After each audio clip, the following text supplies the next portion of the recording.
Hi guys! Now is March 27, 2026, Friday. And again guys, sa video kong to, i-flex ko na naman to ulit tong aking napakagandang nagtitrending na unisex NSP sandal guys. Ito guys oh. Guys, alam nyo ba ang unisex guys? Ang ibig sabihin nun, pwede sa lalaki, pwede sa babae. At ang ganda pa ng accent ito. I think lahat maganda sa kanya. Maganda ang accent niya or maganda ang design niya. Maganda ang quality niya. Maganda siyang suotin kasi napaka-komportable niya. Maganda siyang suotin kasi napaka-light lang niya or napakagaan lang niya. At ang pinaka-the best part na maganda sa kanya, maganda ang price niya kasi mura lang siya. Pulidong pulido siya, durable siya. What I mean po, durable pa at the same time, affordable pa. Oh, tingnan nyo ang design guys, oh, ang ganda. Ang emblem niya or ang logo niya guys, oh, NSP. May nakalagay dito na NSP, NSP, NSP, NSP. Ang apaka niya guys, oh, NSP. Pero pasensya na guys ha, medyo madumi siya kasi anytime ko itong ginagamit kasi NSP. O, nawala na.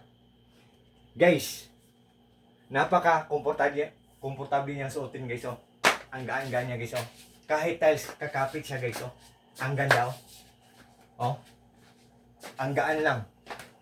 Tapos guys, color brown ang sa akin. Kung hindi nyo bet ang color brown, just trust me, just click my link. Pagkatapos nyo pag-click sa link ko, mag-appear doon ang mga choices. Ang daming iba't ibang kulay doon. At ang dami ding mga available na mga sizes doon. It's up to you guys kung ano ang gusto nyo na kulay or size na swak sa paa nyo. And guys, tingnan nyo guys, oh. Diba maganda siya? Guys, nowadays guys, believe me or not guys ha, nagtitrending to ngayon. Kasi maganda talaga siya, matibay siya, hindi siya madaling masira. Hindi siya basta-bastang dinikit lang, hindi siya bastang matatanggal lang, hindi siya basta-bastang masisira lang. You know why guys, oh? Nang dahil siguro dito guys, oh, nagtitrending siya kasi matibay siya tapos maganda pa siya.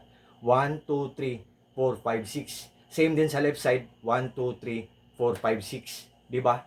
Maganda talaga siya guys. Mura pa siya, tapos maganda pa ang design niya, tapos matibay pa siya, durable pa siya. So, guys, at ang quality ng rubber niya maganda talaga. Kung palagi mo siyang susuotin, mag-oil siya, magsashine siya. Oh, hindi ko nilagyan ng oil guys ha. Palagi kong sinuot, ang rubber niya, nag-oil siya. Oh, nagsashine siya. Oh. Ganyan kaganda ang quality ng rubber niya. So guys, kung interesado kayo, tapos nagdadalawang isip kayo, tingnan nyo ang mga reviews, mga comments, or mga reactions. Kung maganda, tapos mura, mag-order kayo guys para iregalo, para sa sarili nyo, or mag-order kayo para iregalo nyo sa mga mahal nyo sa buhay. Unisex to, pwede sa lalaki or pwede sa babae. So to all my friends po, specialist palagi nag-order sa mga products ko, God bless sa ating lahat, or God bless us all, and that's all. Peace.